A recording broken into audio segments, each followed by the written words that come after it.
All right, what's up, demons? Now that we're rolling, I figured it was about time to reveal my reading list from 2025 and toss them into the official printed Demons Power Rankings, the worldwide leader in book and bookstore bathroom analytics. Got a few of the props here.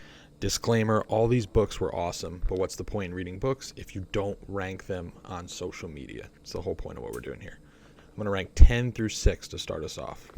Number 10, The New Yorker's Sam Roberts, a profile of 31 remarkable New Yorkers throughout the city's history.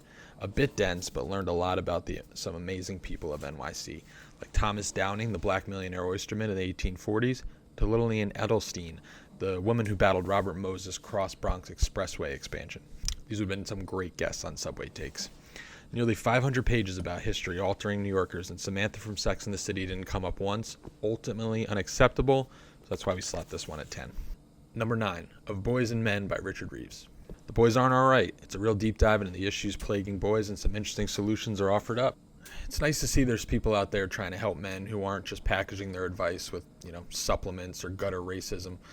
But ultimately, I think this one falls a little short in some of its political evaluations and how to apply it to the world we live in right now, so that's why we keep it at 9. Number 8, Careless People by Sarah Wynne Williams. This was a really breezy, quick read that feels like a great tee up to the upcoming Social Dilemma movie.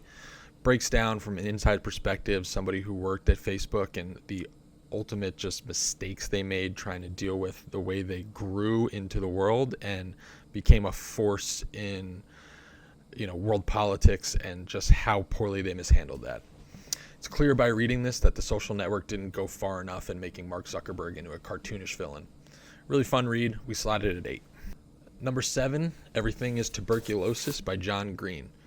A really interesting look into how tuberculosis basically relates to every policy we have, every moment in history. If everything is tuberculosis, then Barry Bonds' 2001 season, where he hit 73 homers, drove in 137 runs, and slugged .863, is also tuberculosis then.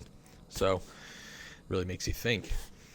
I learned that Dr. Alan Hart, who discovered the use of X-ray to diagnose tuberculosis, was transgender.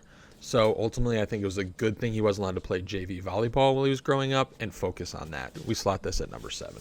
Number 6, Sirens Call by Chris Hayes.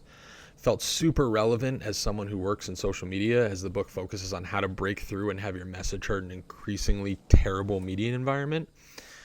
Really interesting, covers a lot of awesome topics. This book does a lot of examination on how we got here, here in general, and how we can get out of it. This book definitely captured my attention, which according to this book is worth more than it costs to buy it. Number 5, Bad Company, Private Equity and the Death of the American Dream by Megan Greenwell. If you don't know a lot about private equity, you might want to start here, especially if you just want to be turned fully against it. This book really gets into 4 different industries that private equity has sunk its claws into and just totally decimated. So if you want to relive fond memories of your childhood visits to Toys R Us, probably look somewhere else. This is a bit more about how it was thrown into the wood chipper. Hannibal Lecter, Voldemort, Iago, all infamous literary villains, and none are as ruthless and destructive as your average private equity firm, tearing healthcare away from someone's poor Mima. Number 4, Pulphead by John Jeremiah Sullivan. This is just an amazing old school collection of magazine style pieces that reminds me of my early love for Chuck Klosterman's work. Just, chapter by chapter, shorter, individual looks.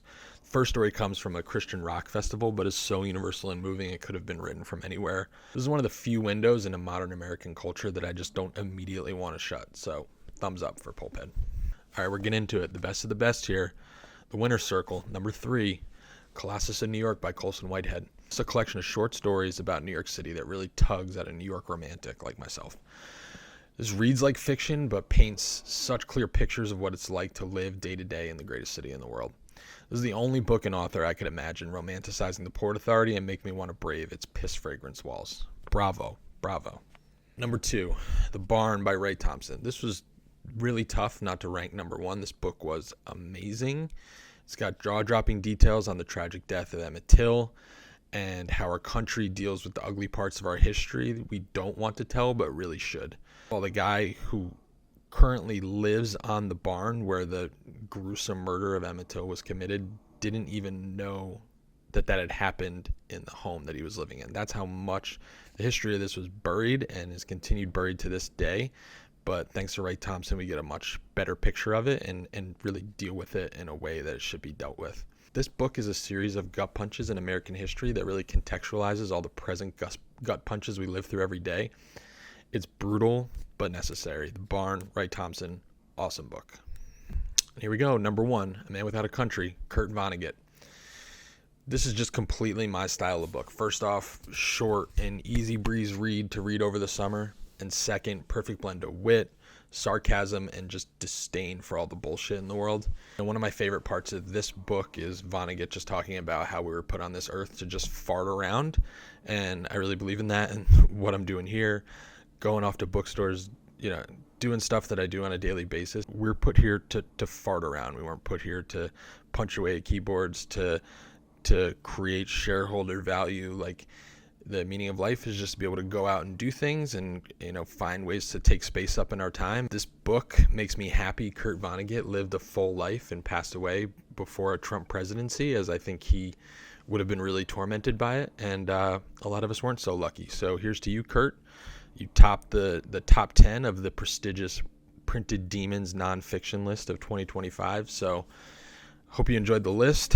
Wonder if any of these are on your list of books you've read in the past or in the past year, and maybe add into your list of stuff to read for 2026. So let me know what you think. But there you go, the official rankings 2025.